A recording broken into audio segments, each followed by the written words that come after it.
जो मेरा नाम अक्सर परवेज़ है और मैं ट्यूटिंग जमात से आई हूँ। हजूर, मेरा पहला सवाल है कि आपको किस मुल्क के लोग ज़्यादा अच्छे लगते हैं? हजूर को कौन से मुल्क के लोग ज़्यादा अच्छे लगते हैं? कौन से मुल्क के लोग? जी हजूर। सबसे पहले तो पाकिस्तान के अपने वतन के लोग हैं, बहुत अच्छे लगते हैं। और उसके बाद अफ्रीका के मुल्क के लोग पसंद हैं। वो सादा लोग हैं, बहुत इखलास रखते हैं, उनसे मुझे बहुत प्यार है।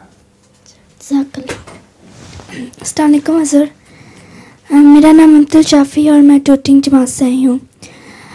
हज़ूर, क्या लैलतुल क़द्र सारी दुनिया में एक ही वक्त पर नज़र आती है? मेरा ख्याल है एक ही वक्त में सबको दिखाई देती है। हाँ, जो मुझे लोग और प्यारे लगते हैं उनमें हिंदुस्तान के भी हैं, कादियान के भी हैं, उनका कहना मैं भूल गया था, वो भी मुझे बहुत अच्छे लगते हैं।